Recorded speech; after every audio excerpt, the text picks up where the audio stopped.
Lift the Veil, Liberate Your Psychic Abilities, a free class to develop psychic abilities by Denise Freeman. http://gemstonedictionary.com http://learntelekinesistraining.com http://allpsychics.com First edition, published May 2011. You are invited. You are invited to participate in the world's largest online psychic test. Each week we post a new test and give you the answer to last week's test so you can see how well you did. Participate today at http://learntelekinesistraining.com/exercises/. Dislegals. This book is a work of love I choose to share with the world, free of charge. However, to ensure the work stays pure as to my intentions with it, I am spelling out exactly what you can and cannot do with this work. You may, interpunct, give a copy of this work to anyone you wish to give it to. Interpunct. What are psychic abilities?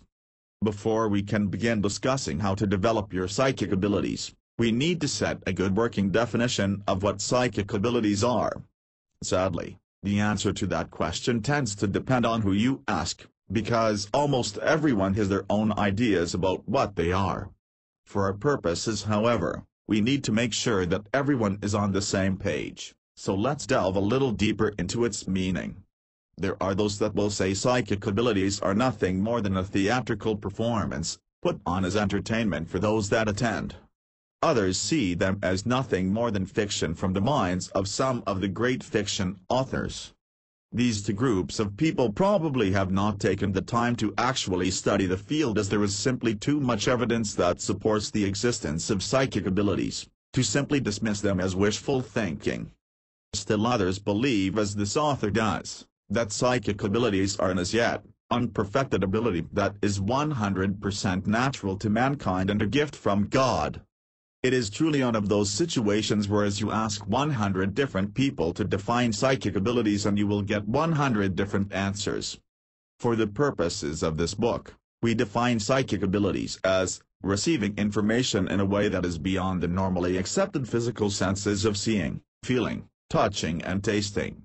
Obviously that is a fairly broad definition and could cover a lot of territory. Yet to try to pin it down any further requires us to leave out one or more of the many ways in which psychic abilities have been known to manifest. There are people who will not be satisfied with any definition until we can't say with 100% accuracy where psychic abilities come from. They see the terms God and / or nature as being too broad or in an unacceptable way. Where they come from does not matter, because no one can prove their source any more than we can prove whether or not there is intelligent life on other planets. Known evidence seems to point to their existence, just like with psychic abilities, but there is no 100% proof positive. Some say there is proof that psychic abilities do not exist because no one has been able to measure how they work, and in test situations, most people fail to perform. To those naysayers, all I can say is that at one point in time, no one believed electricity existed. Even after it was discovered, most people believed it would never be of any use to mankind. As little as 100 years ago, no one thought brainwaves could be measured or understood, yet look at how often doctors are using brainwaves to diagnose. They are even used in determining whether someone is still alive or not.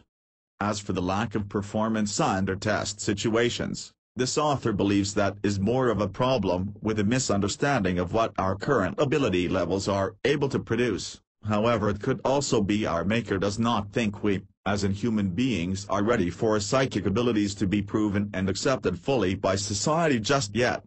Stop and think about with the current path that mankind is on and the way we as a society have decided that a person's value is dependent on how much money they have, full-blown psychic abilities could be used to manipulate, cause harm to and actually steal from others whose abilities are not as well developed.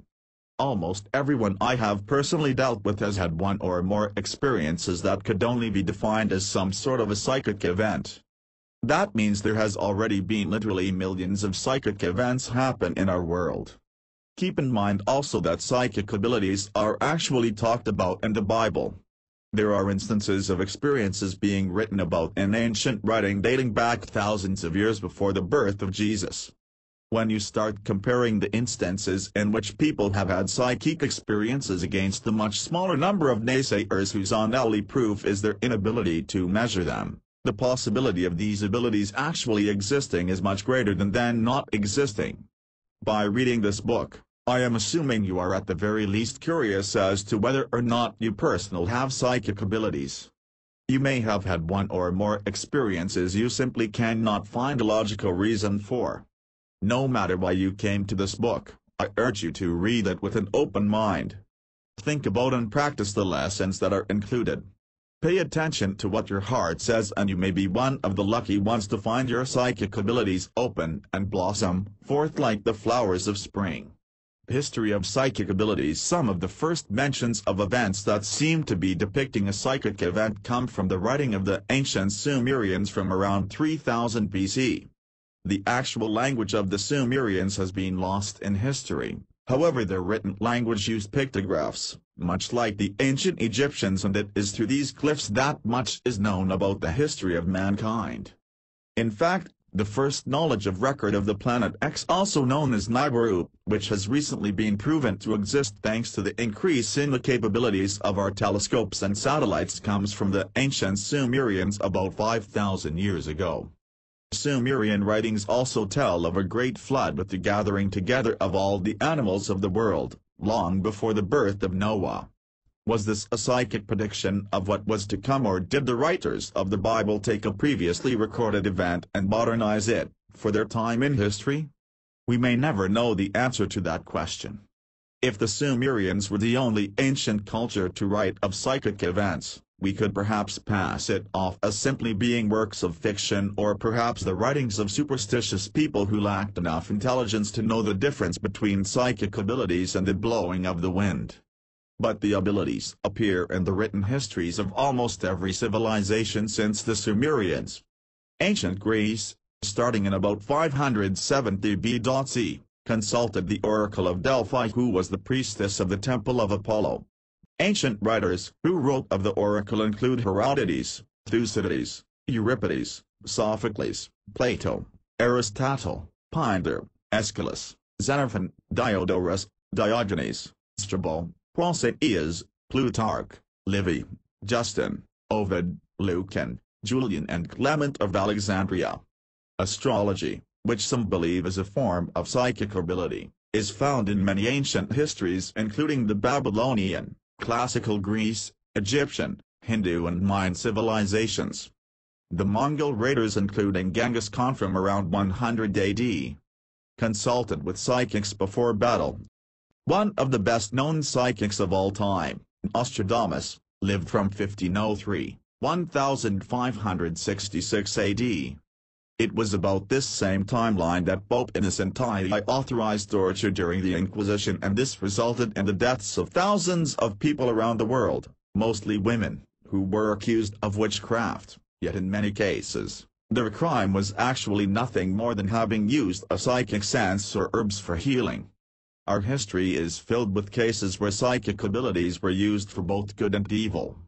Were all of these people delusional? Did they all suffer from some disease that causes them to hallucinate? Common sense tells us there must be something to all of this for people living in almost every civilization during a period that covers over 5,000 years to believe in psychic abilities, even if we cannot measure it. This author personally believes it is not a lack of experiences to prove the existences of psychic abilities, but more a misunderstanding of various holy texts of the world's main religions that prevent the majority of people from accepting their existence. Yet again, only time will tell who is correct on this one. Misconceptions. Thanks to the overactive imaginations of thousands of fiction writers and television producers in the past 50 years, we have seen a tremendous amount of misinformation presented via TV and movies.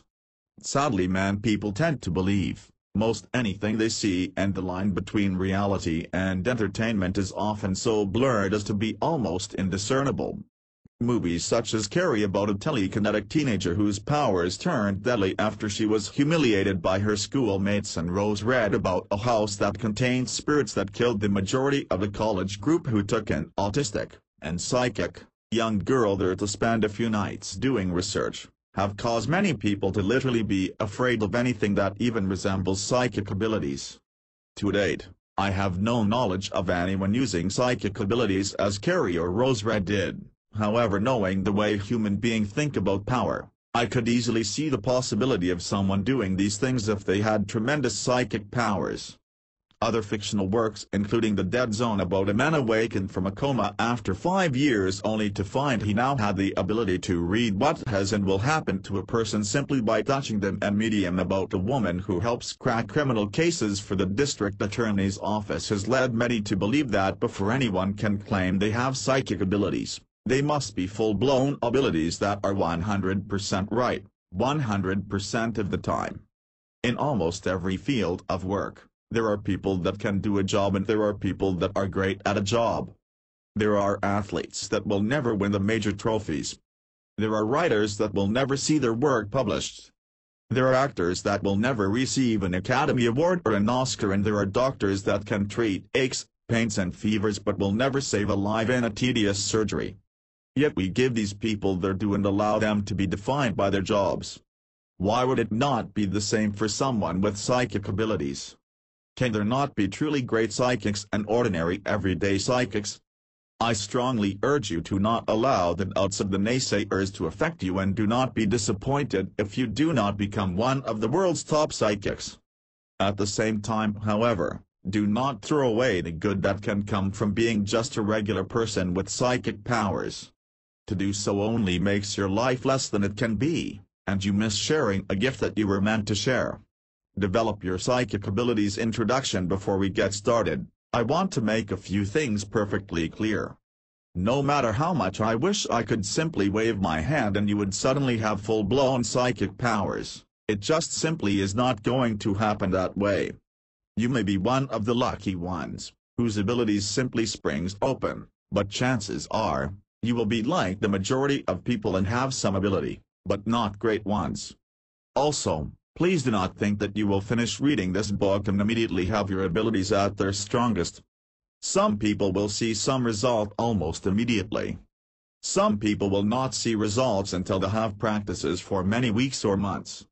Everyone is different and everyone learns at a different pace. For most people, what you put into your practice is what you will get out of it.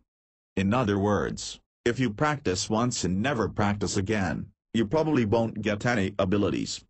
If you practice a little every day or two for the next few years, you will probably become a strong psychic. Most people will come somewhere between those two extremes. Think of where you are right this moment as being a baby.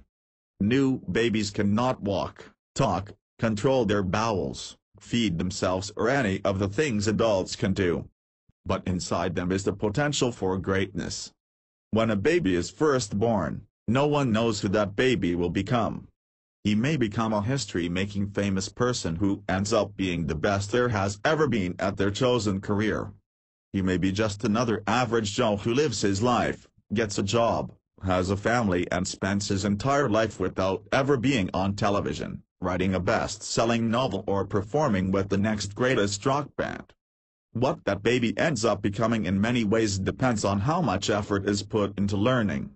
Some environmental factors come into play, and well as some financial factors which could determine a choice in schools, but we really have no way of knowing what the child will become or what his full potential is. Your psychic abilities in most ways will be determined by the amount of effort you put into expanding them and making them grow to their fullest potential. If you choose to put in the effort, I personally believe anyone can develop basic psychic abilities. Are you willing to give it a try and see what you can do? If so, then keep reading, the best is yet to come. The right mindset. This lesson could also be called belief. However, I don't want anyone to think that learning to develop your psychic abilities has anything to do with a belief in a specific God, so I chose to call it a mindset. I personally believe psychic abilities are a gift from God, but they are a gift to all of mankind, not just those that believe in a specific God. So even if you consider yourself an atheist, you can still develop your psychic abilities. If you doubt that psychic abilities even exist, chances are you will never learn to use your personal abilities. Almost any psychologist will tell you that doubt pretty much kills your chance for success in any endeavor. If you doubt you will do well on a test, chances are you will do badly. If you doubt you can learn how to play the flute, chances are you will not learn how to play the flute. On the other hand, when you believe you can learn something, you usually can. It dramatically increases your chance of success, simply by thinking you can do it. It goes even further, however, when you add to that belief a determination to succeed. When you strongly want to learn something, it is much easier to learn it. You have a confident air about you that others can see and feel, and your chance of success goes up, each and every time you affirm your determination to do it. It is important to also understand a little about the way people think about things. We literally have two minds, a conscious mind, which contains all the thinking we do in our everyday life, and our subconscious mind, which can be our best friend or our worst enemy. Because we have two minds, it is quite easy for us to say, "I believe in psychic abilities," yet our subconscious mind keeps dwelling on the many negative things you have heard regarding the abilities and manages to prevent us from being able to learn out of a misguided attempt to protect you from an unreal danger. If you in any way think that you may have doubts about the existence of psychic abilities, or if you in any way think that there is something evil about them, you must work on changing your subconscious beliefs, or you will never experience full success. Anyone who has made it through high school with the basic education has heard about the Dark Ages, where people were burned at the stake for anything that even closely resembled witchcraft. To this day there are many people who place psychic abilities within the realm of witchcraft. One has only to watch some of the preachers on television on Sunday morning to know there are many who still hold on to this misguided belief. All of this can have a negative effect on you, especially if you consider yourself to be a Christian. So while you may consciously say you believe, your subconscious is sitting there telling you to forget about it. It does not exist, and this can keep you from obtaining success. The Bible talks openly of prophets, from back in ancient times, and foretells of future, from the time it was written, times when our children would see visions. This is nothing more than the language of ancient times using their terms to talk about psychics. If you believe, as this author does, that God created everything, then God also created psychic abilities within us, and like so many things in our world, are neither good or bad in themselves, but are good or bad depending on the purpose they are used for. No matter what religious persuasion you consider yourself to be, if there is any doubt in your mind in the existence of psychic abilities, or if you have a long-held belief that psychic abilities are from the devil or in any way bad, please start with reversing those beliefs. Look long and hard within yourself and see where those beliefs came from, so that you can let them go. If need be, work on reprogramming your mind to accept psychic abilities as both real and capable of doing good for humanity. This can be accomplished most easily through affirmations such as, 1. I am psychic. 2. My psychic powers can help people. 3. Psychic powers can be used to create a better world. 4. Psychic abilities can save people from pain and suffering. There are hundreds of others you can use, but the best affirmations come from within you. Look inside and find where that doubt comes from. Is it something your parents said in your past? Did a preacher scare you with threats of damnation as a child? When you better understand where your doubt comes from, you can design an affirmation that is aimed directly at reversing the belief within you and release it so you can realize your greatest potential. Once you have the affirmation you have chosen to use, spend a few moments each morning when you first get up, looking into the mirror and saying your affirmation to the image in the mirror. Also do this the last thing at night before you go to bed. During the day, any time you have a spare few minutes, repeat the affirmation, silently if need be, as many times as you can. For most people there are literally years and years worth of being told the negative things, and all these years must be overcome. Exactly how long you need to continue this is something no one can say with any certainty. For people who did not hear a lot of negativity regarding psychic abilities, they may be able to put it all out of their subconscious minds within just a few days. People that experienced a large number of negative experiences or who were exceptionally scared during one or more of their experiences may take longer. Binaural beats are a tool to help get the brain into the right mode to allow changes to happen in a person. The technique uses specific sound wavelengths to cause the brain to vibrate at a specific rate, which is known to cause a specific event or behavior within a person. As you will see in the chapter on learning about energy, all forms of energy moves in waves which can be translated into a frequency. The concept behind binaural beats is to get the brain to move to a desired frequency where the behavior that is being sought usually resides. We have known for quite some time now that when a person is asleep, their brainwave will be running within a specific range of numbers. When they awake, there is another range of numbers they will fall into. The brainwaves are measured in Hz. The following chart is one of the more accepted charts to show the Hz level of the brain when it is in various frequency ranges. It is important to note that not everyone agree with these ranges. However, the vast majority are close to being the same. This author believes the reason scientists cannot 100% agree is there are small fluctuations in the numbers between various people. For instance, at 13 Hz, a person could be fully awake, yet the majority of people are fully awake at 14 Hz. From 0 to 3 Hz, delta range, very deep sleep, basically this level is completely unconscious. There is no evidence to believe that any type of dreaming goes on at this level. From 3.01 to 7 Hz, eta range, deep sleep, this is the level where lucid dreaming happens. Channeling happens at this level. Very deep meditation would fall in this level. From 7.01 to 14 Hz, alpha range, this is the level where most dreams take place and rapid eye movement is seen. This is the level where most people go to during meditation.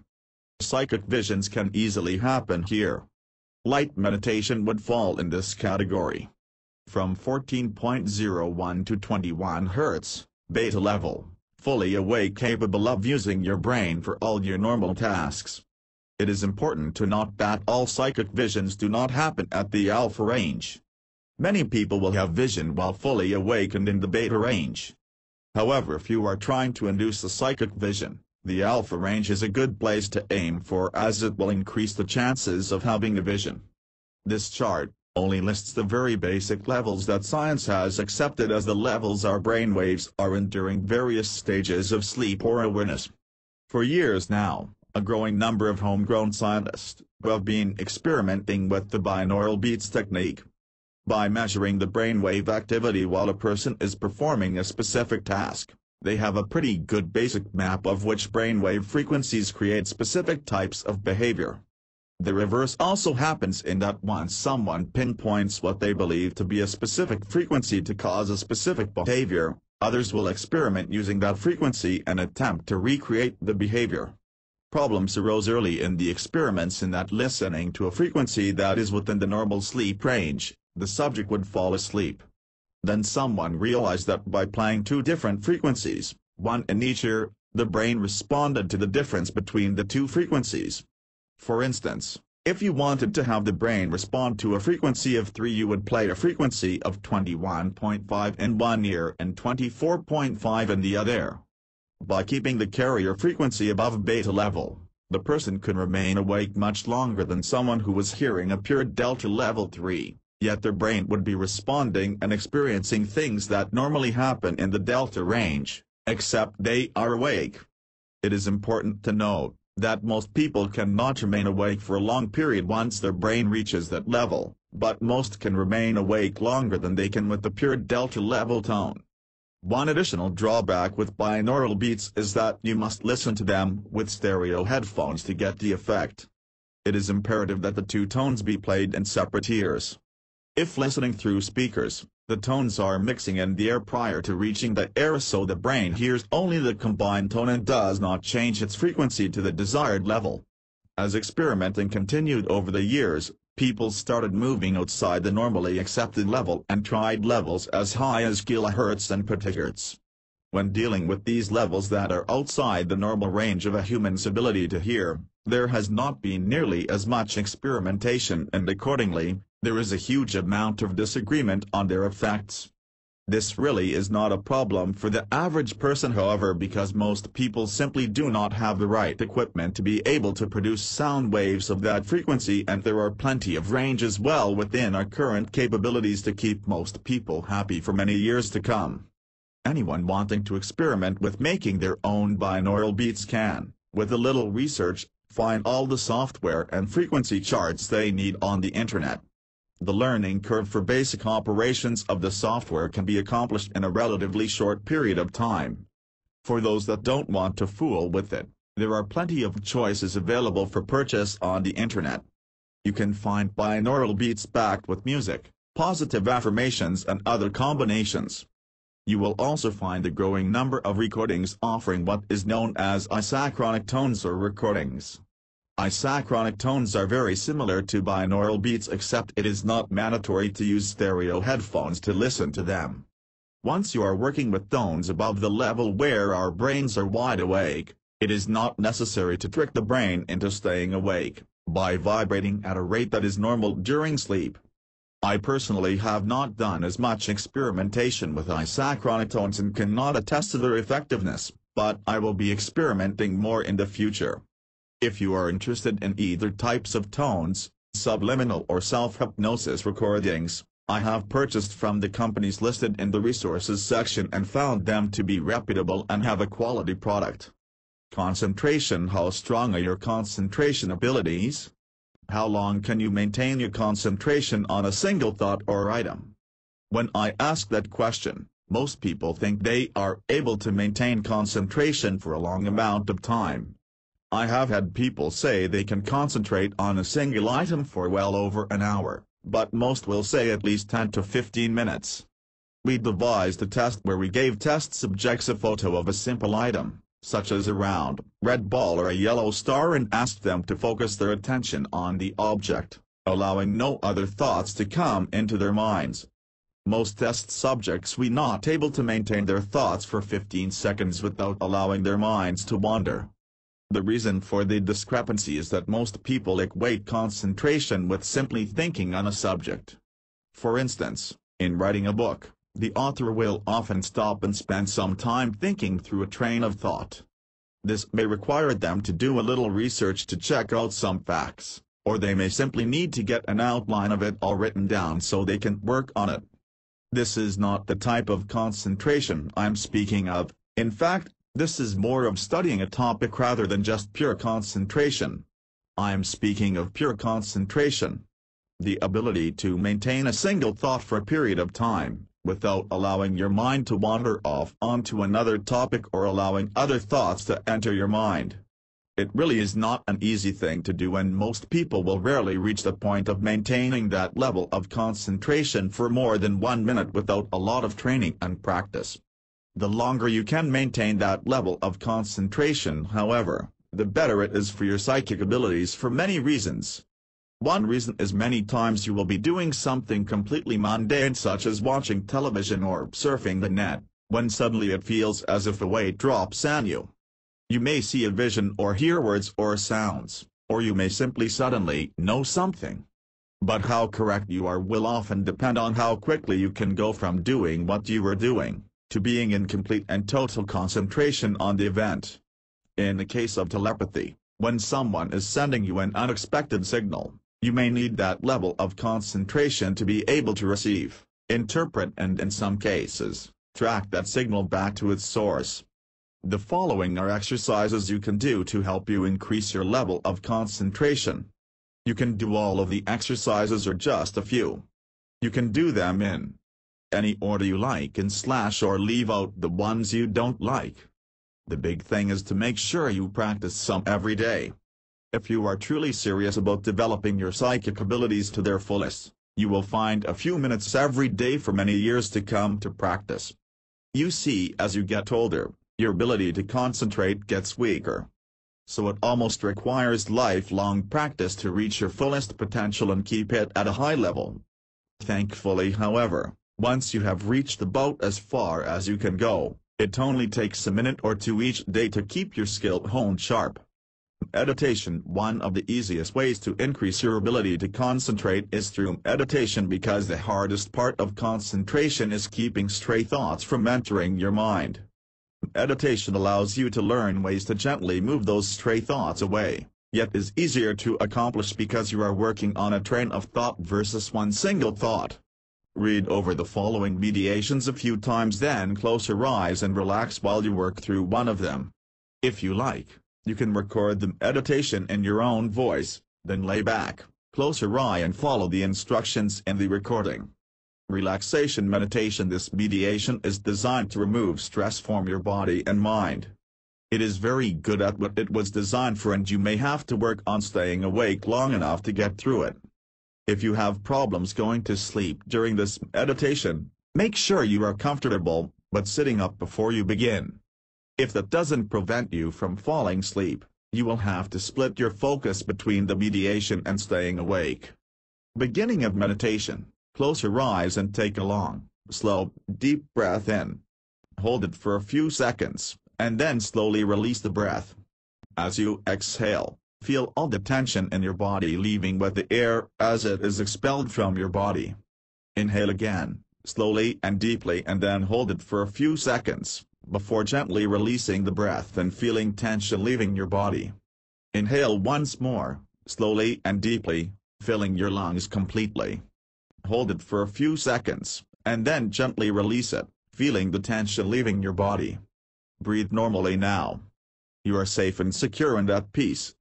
Every breath you take, a little more tension leaves your body, quietly and slowly, in no hurry, just in relaxing and peaceful. In your mind's eye, see yourself walking toward a stand of trees in the distance. They are beautiful trees, full of life to the point you can almost see a healthy aura glowing around the stand of trees. Keep walking towards the trees, and every step you take, you leave behind another little piece of the tension and stress of the world and allow it to simply float away so it can cause you no harm. Enjoy yourself, feel the sun warming your body. Hear the birds singing their sweet songs and taste the freshness of the air around you. This is a special place. A safe place. A relaxing place. As you get closer to the trees, see the birds flying from tree to tree, playing in the warmth of the sun. Hear their sweet song as it floats on the mild breeze blowing through the trees. And you're relaxed and at peace, happy as a lark as you walk even closer to the trees. When you arrive at the trees, walk among them. Feel the difference in the air temperature from stepping out of the hot sunlight and into the cool deepness of the forest. Do you hear that sound? It's the sound of a stream flowing easily across the land, gurgling as it flows over the rocks. Walk toward the sound of the stream. Move slowly and calmly, deeply relaxed and at peace in this wondrous place of natural beauty. When you arrive at the stream, you notice that it is not very deep, and on the other side you see an outcropping of rock that looks almost like it was placed there specifically for people to sit and enjoy the peaceful flow of the water. Step into the stream. The water is cool and delicious on your bare feet.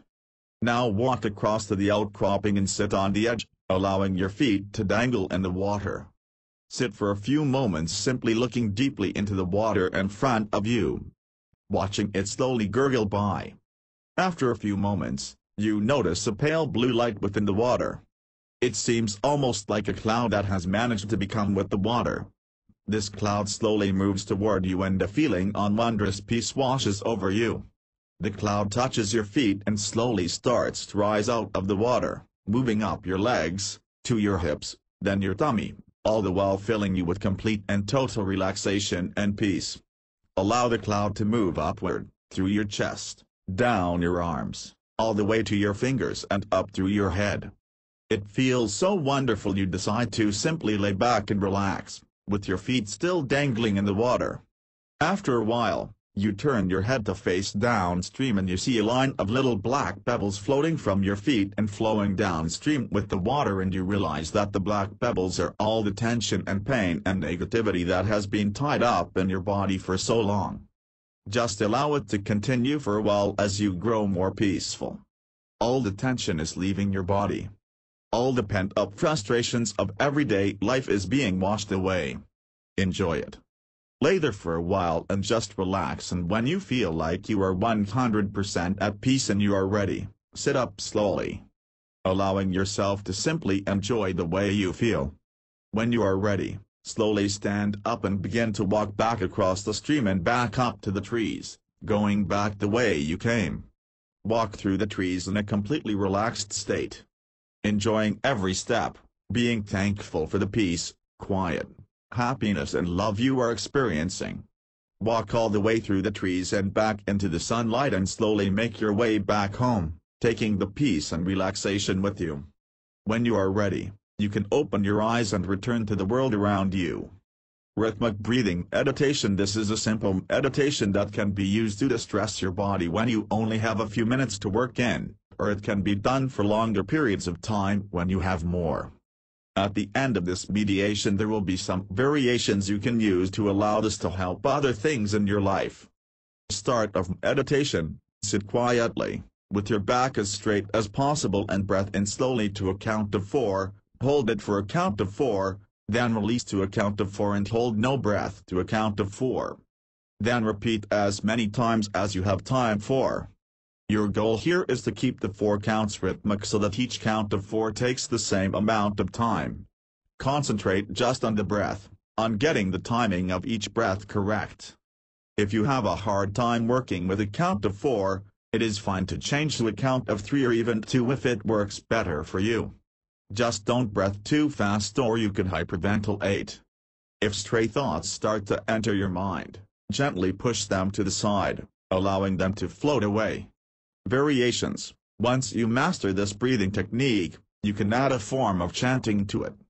As you breathe in, say, I am, in a drawn-out way that takes the entire 4 count of breath. As you hold it to the count of 4, say, Psychic, also taking the entire 4 count.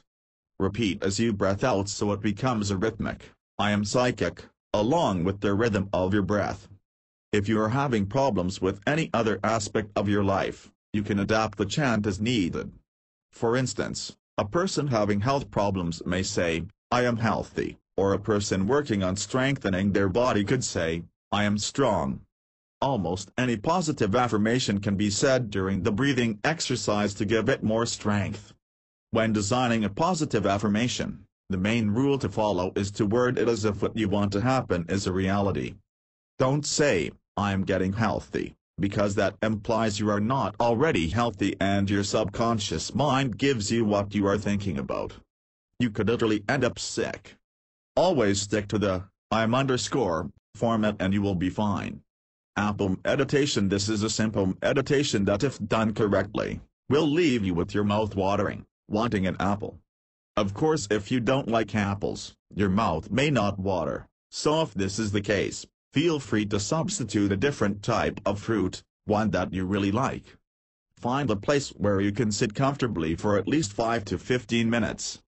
You may lie down if you can stay awake in that position, sit in the traditional crossed leg or lotus pose, or simple sit in a chair where your back is straight and supported. Spend a few moments with your eyes closed, slow breathing in and slowly letting it out. Aim for a slow and easy breath that allows tensions to release from your body. When you are fully relaxed, visualize an apple. It can be any type of apple you prefer. The goal is to make the apple appear as real as possible in your mind's eye. See the color of the apple and notice that the color is not a solid shade of any one color. What colors are in your apple? It may have smaller amounts of yellow, brown, green and numerous shades of reds, or there could be any number of other colors in it. Whatever you see in your apple is perfectly fine. Now slowly start to turn the apple while examining every aspect of the apple. Are there any nicks in the skin? Are there any bruises on it? Does it still have some of the limit groove from attached to it? Would it sit flat on a table if you set it down, or would it fall over? How does the apple feel in your hand? Can you guess what its weight might be? Can you smell the apple's scent on the air? Can you feel the coolness of the apple in your hand?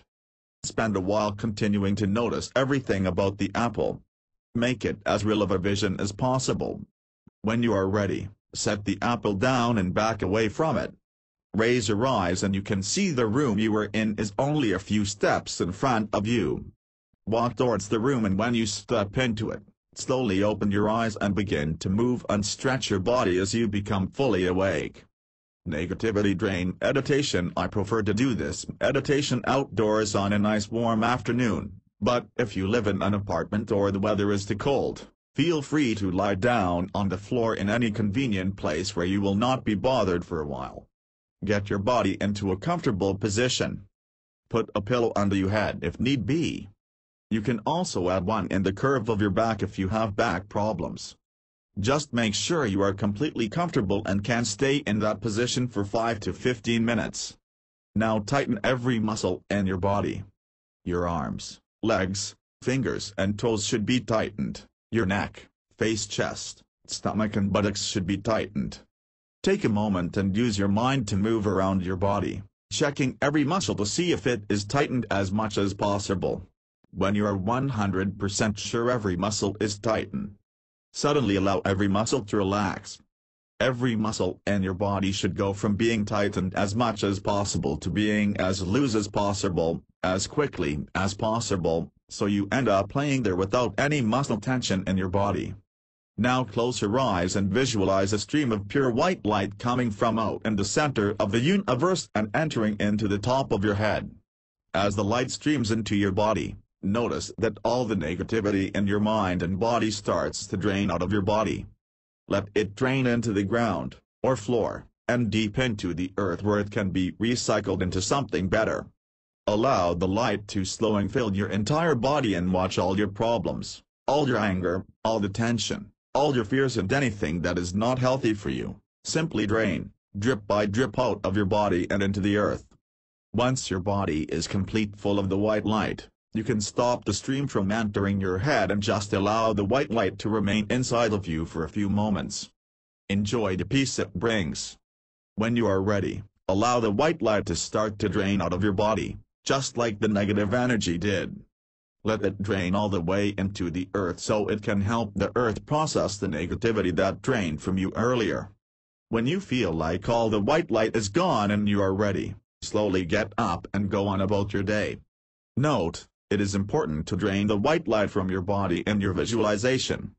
Many people who have chosen to not drain the white light, find themselves tense and on edge for a few days afterward due to the energy differences between the white light and what their own body normally carries.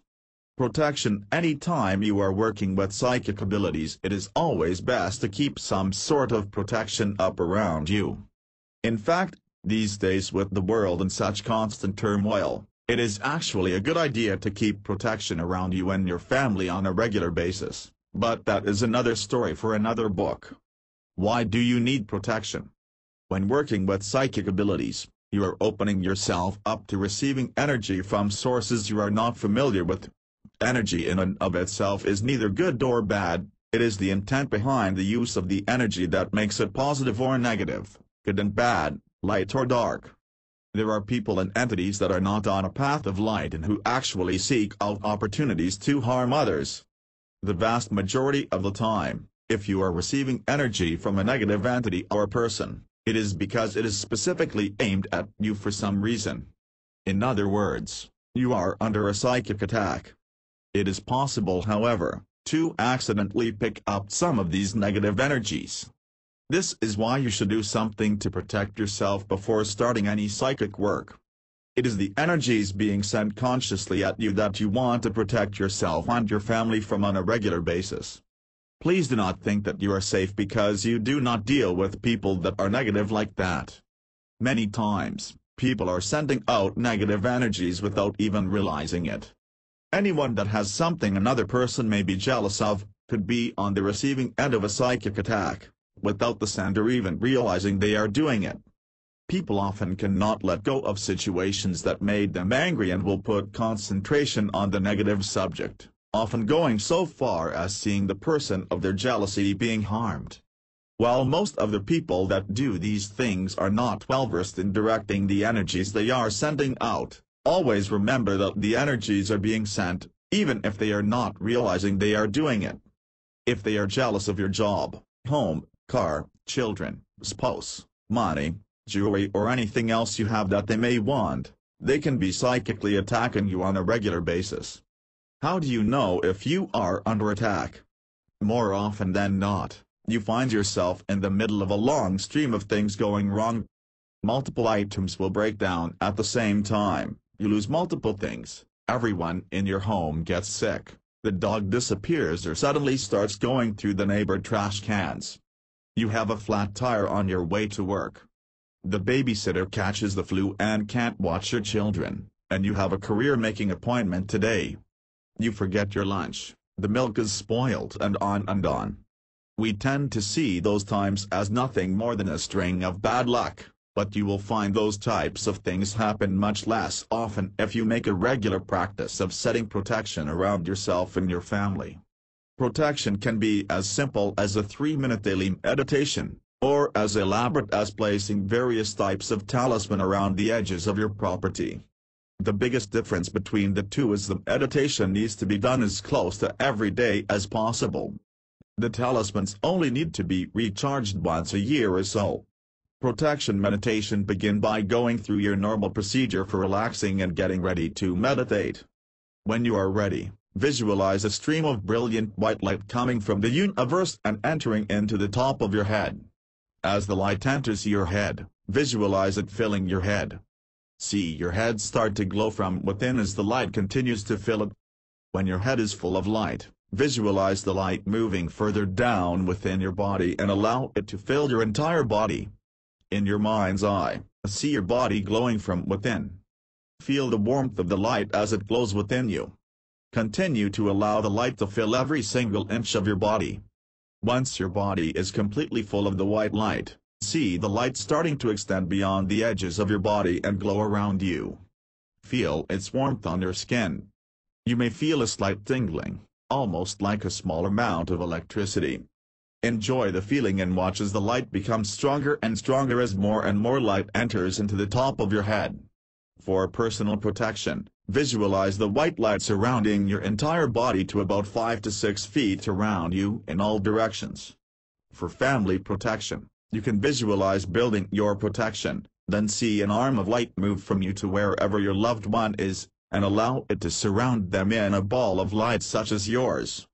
To protect your home, car and property, see the light grow larger and larger until all of these items are within its protective sphere.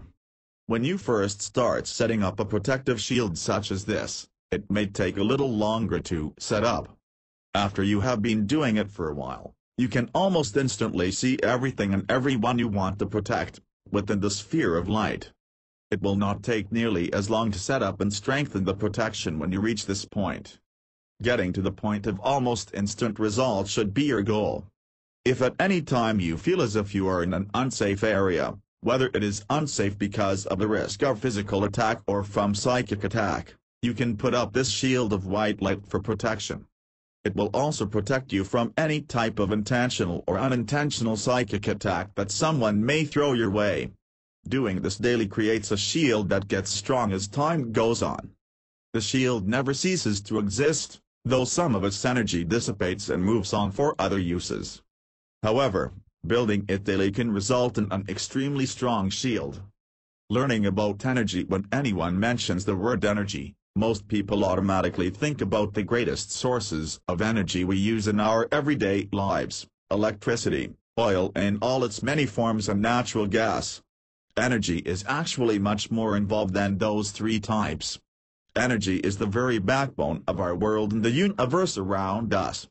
Most people understand that matter is what we can physically see, touch and feel in the world around us.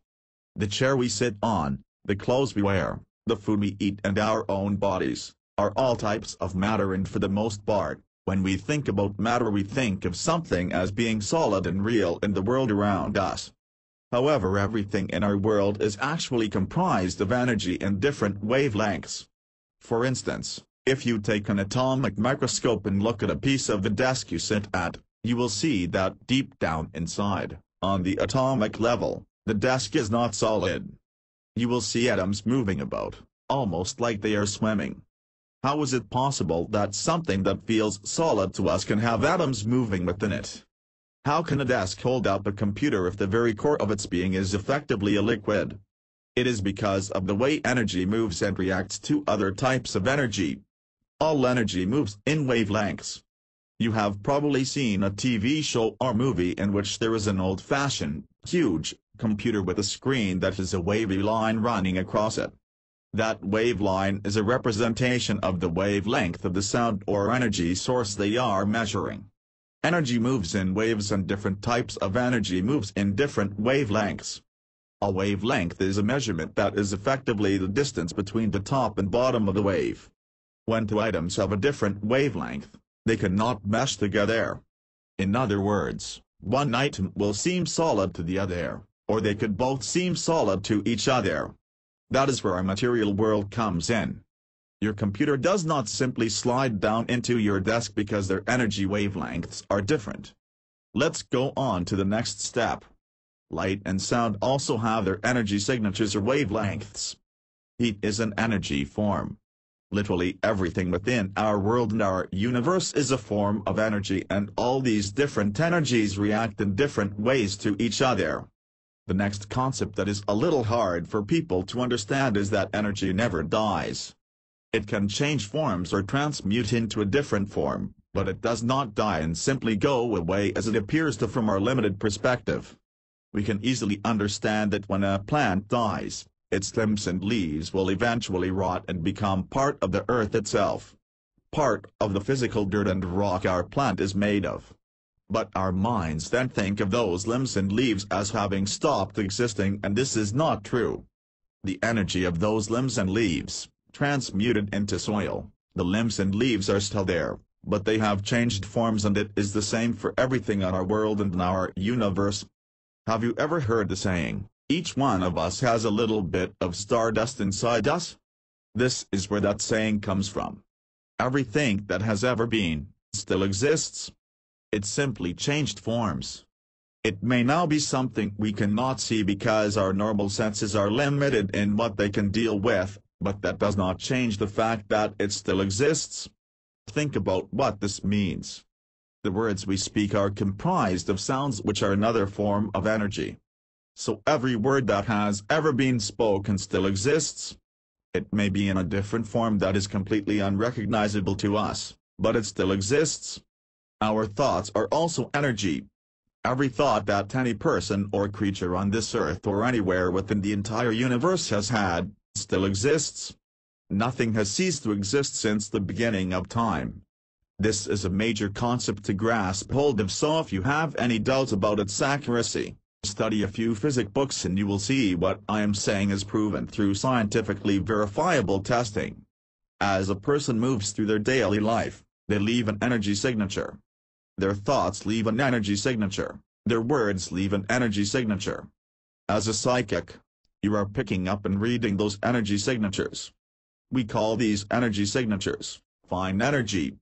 People who doubt in the existence of psychic abilities point to the fact that scientists cannot measure this fine energy signature we all leave in our paths.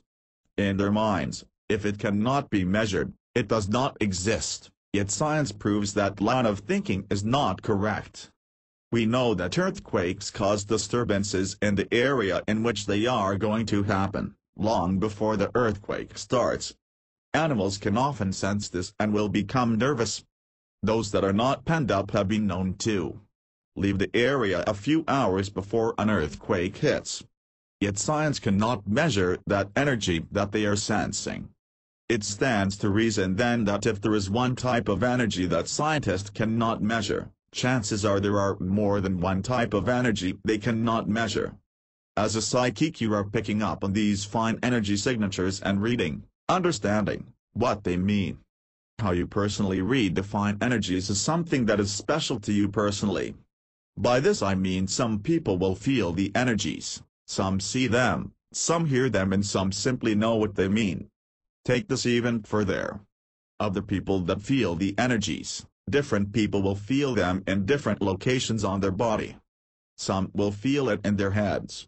Some will feel it in the hands. Some feel it in their stomach.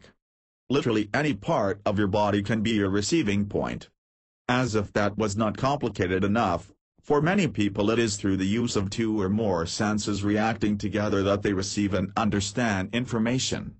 For instance, I had a student back in the 80s that had exceptional visualization skills. Almost every spoken word she heard would cause an image to appear in her mind. Obviously, most of the time she was only hearing things from the normal waking world around her, but if her left big toe twitched while she was receiving an image, she knew that image had special meaning and needed to be worked with. How you personally receive and process information is unique to you. Most people either see or hear information, and if there is another clue to the information, it tends to be the stomach. But it could be any place on your body that responds to the energy signature. It is even possible for it to be 2 or 3 places on your body that responds. So when you first start learning to pick up psychic energies, you have to pay attention to the whole you. Your body can give you clues and they may be subtle, but with repeated practice you will begin to see patterns that you can focus on to bring your own personal abilities to the forefront. Practice. There are 2 distinctive ways in which psychics work, either with the use of tools or not. By tools I mean things such as tarot cards, a pendulum, angel cards, a crystal ball, gemstones, a scrying dish or some other tool. Of course some psychics will use tools sometimes and not at other times. But for the purpose of practice in this book, we see them as requiring 2 separate types of knowledge. Unless you have already had many psychic experiences, I urge you to start by using tools to help you connect with the flow of energy. When you use tools, a wondrous thing starts to happen. Psychic abilities without the use of tools tends to dramatically increase as you improve at using the tools. It seems that once you start connecting to the flow of energy, it likes to keep flowing your way. For obvious reasons, this book will not be a complete course on every type of psychic tool that is available to you, but we will cover some of the basics to help you decide which tool you would like to experiment with first. Keep in mind, you can always change tools at any time. If you are not getting results from one tool, feel free to try a different one. Eventually it is actually a very good idea to work with all the many tools available to you. Think of it as getting a well-rounded education. Pendulum. If you are on a budget, a pendulum will probably be your best choice of tools to start with because you do not have to buy a pendulum, even though there are some very nice ones available on the market. If you have a piece of thread or lightweight string and a ring you are emotionally attached to, you can quickly make a very usable pendulum at any time. Your thread should be between about 12 and 20 inches long. The length has more to do with the length of your arm from elbow to wrist than anything. If you have a longer arm, go for a longer string. If you have little short arms like mine, the shorter string is better. Simply thread the string through the ring and allow the ring to hang freely with the ends of the string in your hand. It is best to use a ring that will hang evenly. If the ring is off balance, it can make the pendulum swing off balance and a little hard to read. Hold the string's inner dominant hand and use your other hand to stop the ring if it is swinging. Ask the question, which way is yes, then hold your hand still but not rigid. If the ring does not start to move immediately, repeat the question several times until it starts to move. Most of the time, the ring will swing either straight out from your body and then back toward the body, or from side to side. In both cases, it tends to be fairly evenly in the middle. It is possible, however, that you will be shown an off-center swing for either yes, no, or both of them. Whatever shows up is right for you. Once you are getting an obvious swing in a single direction, use your other hand to stop the swing again. This time ask the question, which way is no? Then allow the ring to begin to swing. Most of the time, the ring will swing in the opposite way that it swung for a yes answer. But it could choose any type of a swing, including swinging in a circle.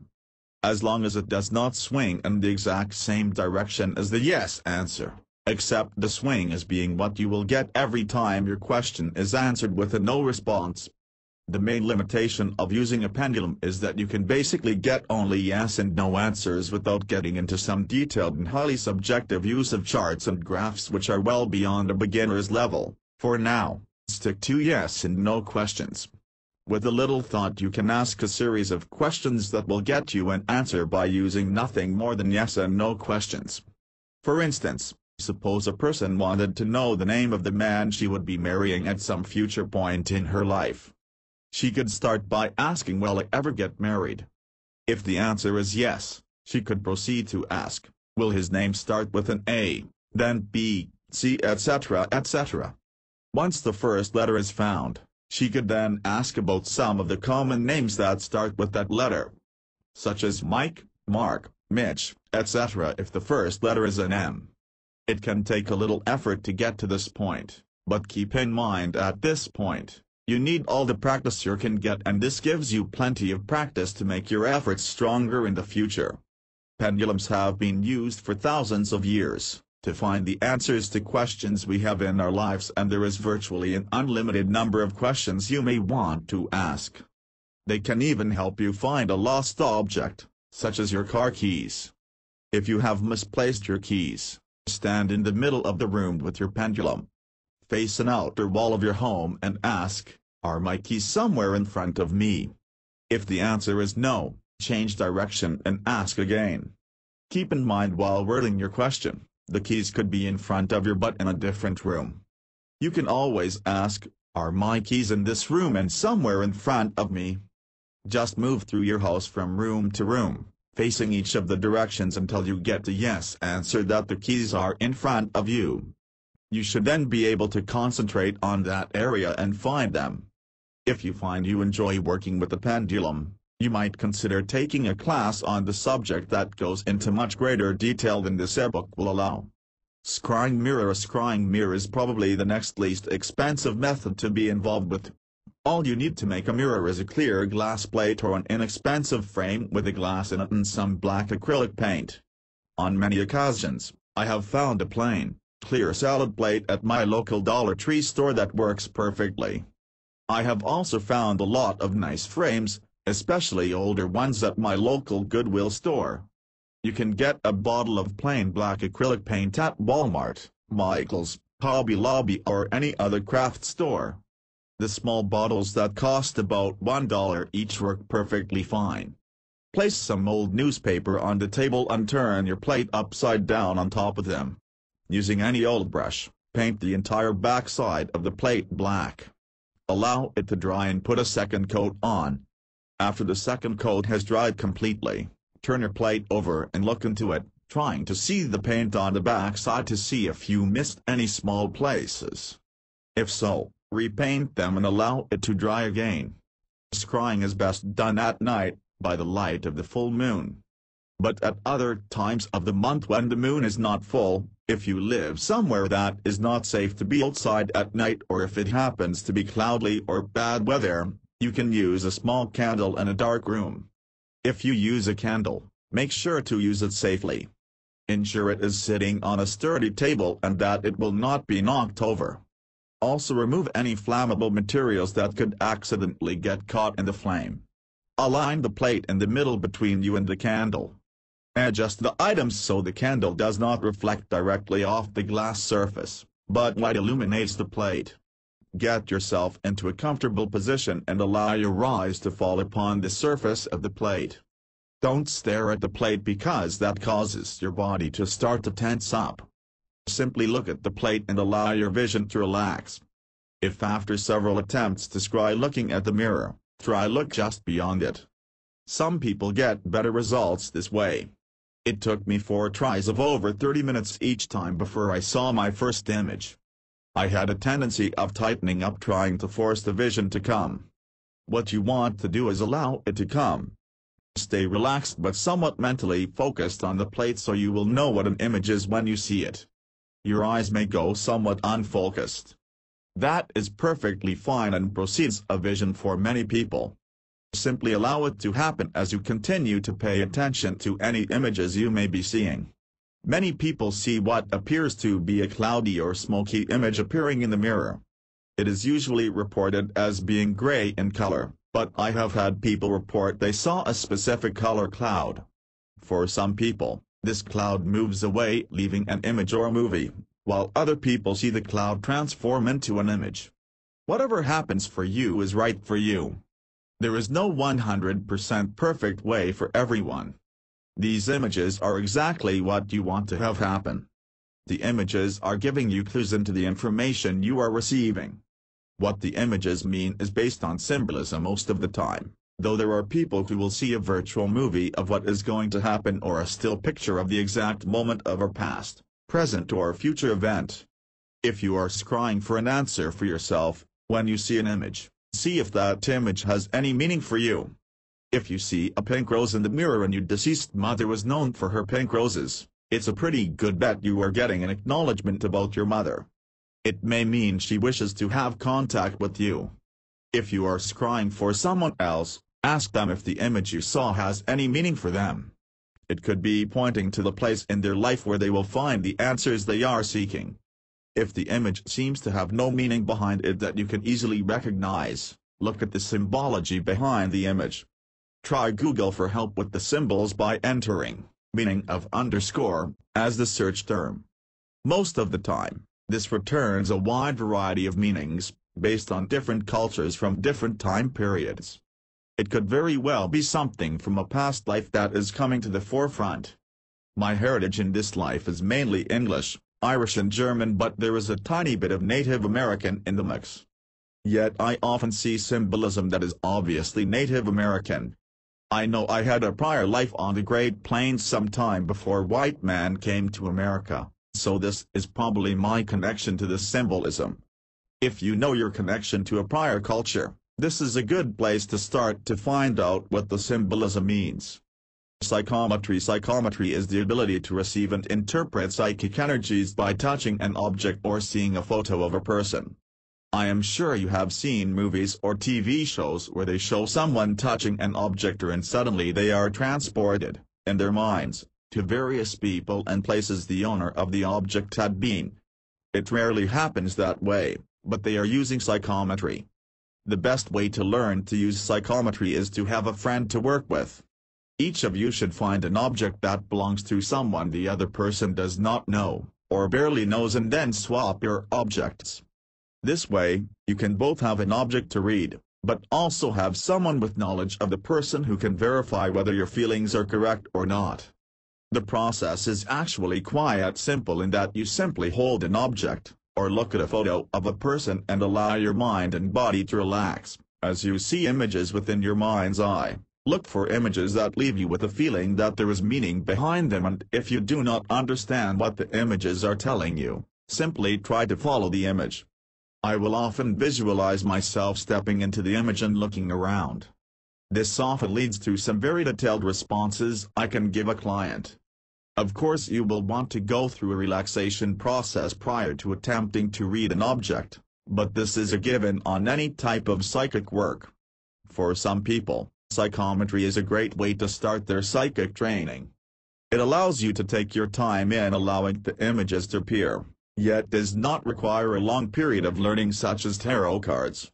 For others, psychometry never seems to work for them. I have yet to find any specific thing within my students that allows me to know beforehand, which will pick it up immediately and which won't. At the same time, many of my students that cannot pick it up in the early stages of training will often see the ability happen spontaneously at some future point in time, once they have mastered some other method of accessing their psychic abilities. I guess it is simply another one of the mysteries of our world. Journaling. I'm sure you realize there are some people who believe in psychic abilities and some who don't, and of course, there are some that never will until the day it walks up and smacks them in the face. This author believes there is a very good explanation for why this happens, and journaling may be able to prove it to you.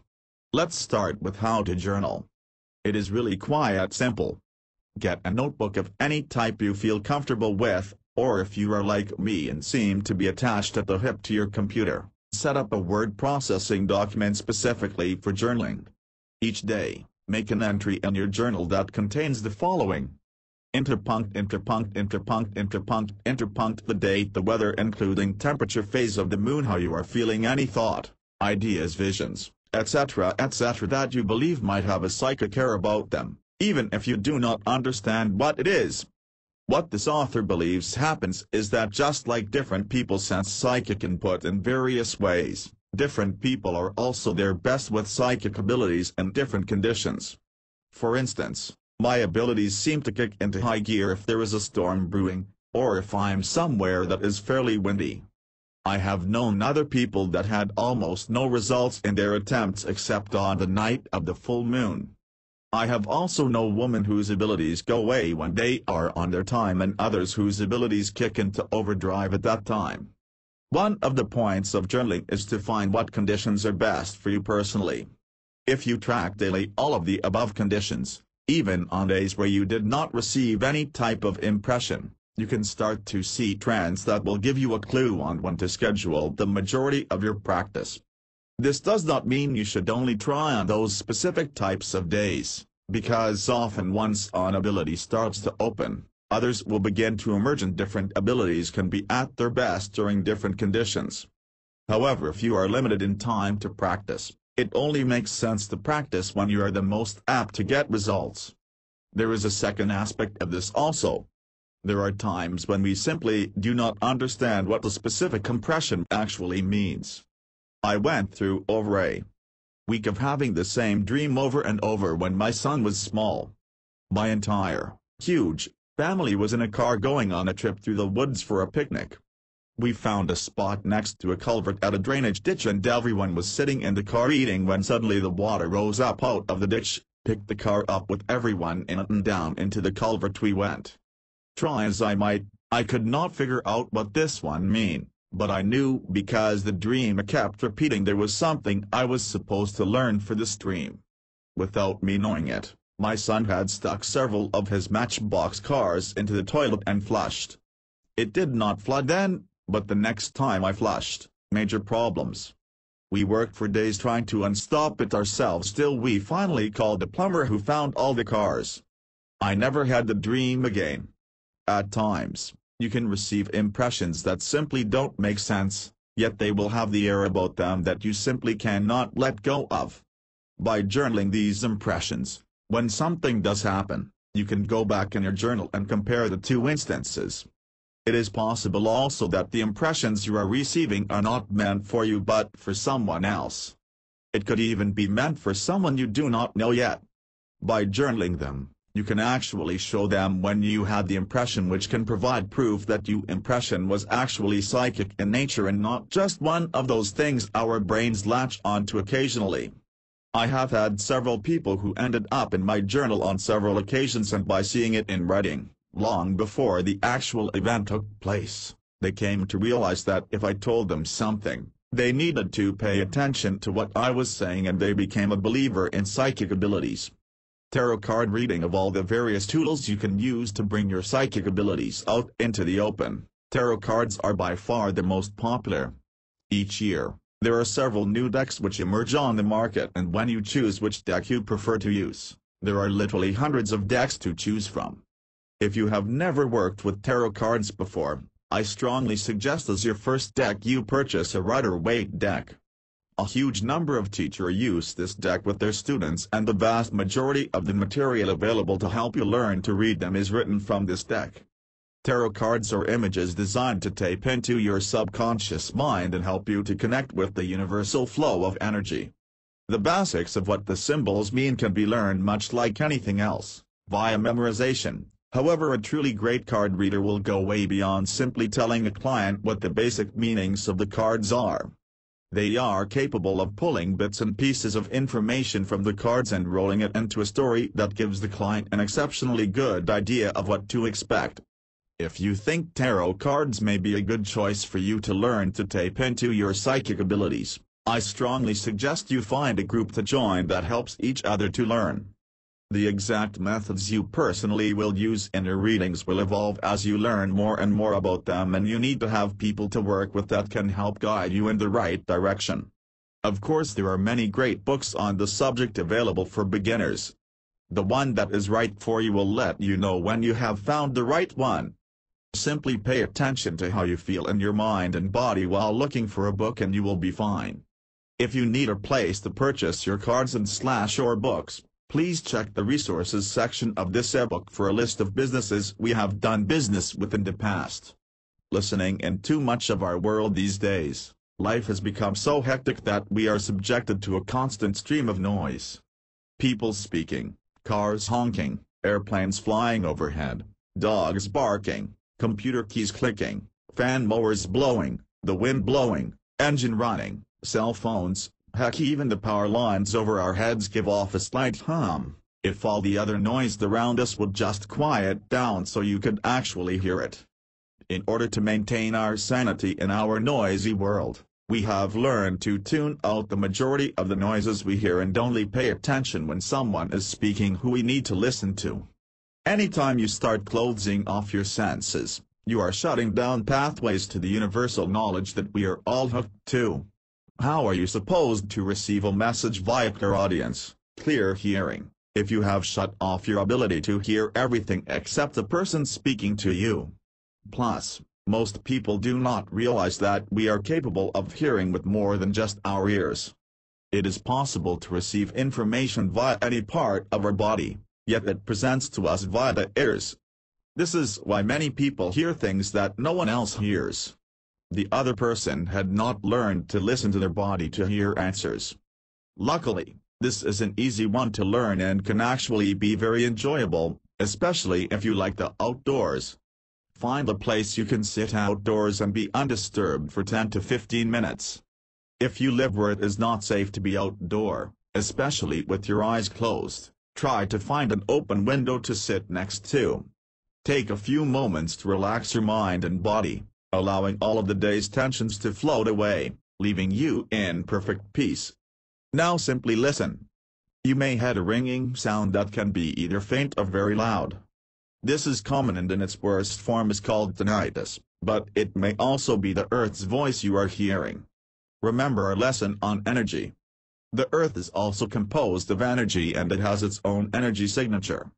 Some people are very capable of hearing the Earth sound. Now try to get past that initial sound. What else do you hear? Make a mental note of what you are hearing. At this moment, I hear my husband typing at the computer.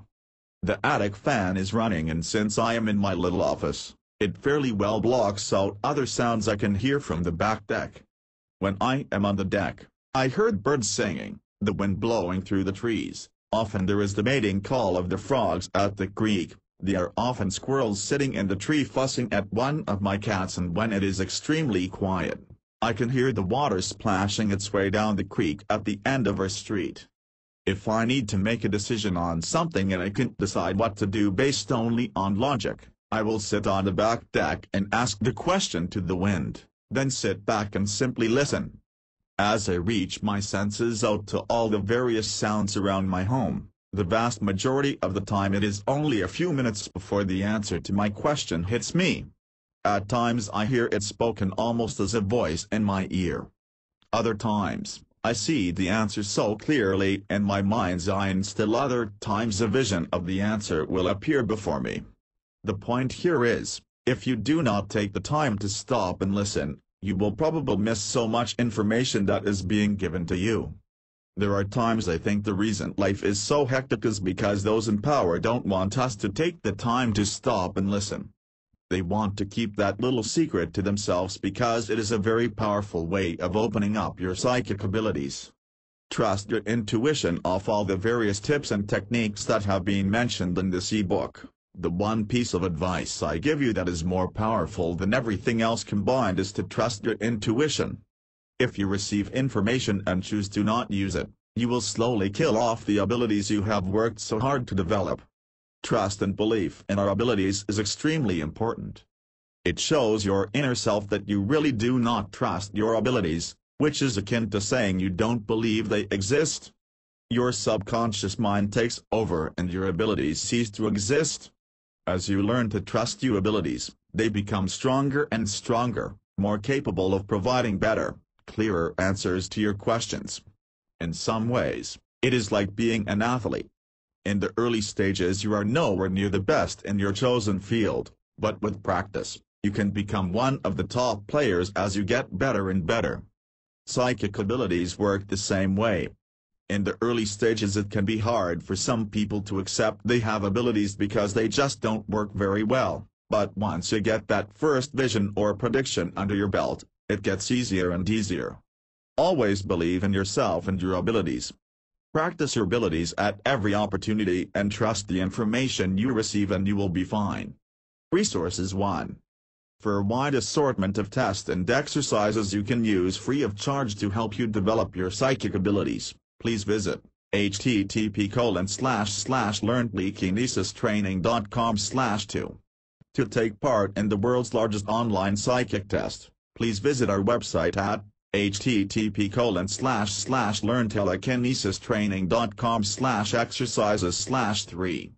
For tarot cards, books, pendulum, meditation supplies and more, please visit http://fernowlsplace.com/4. For binaural beat and isochronic recordings please visit http://citadel.org/onyx/5. Another great place for binaural beat and isochronic recordings is http://citadel.org/mp3/.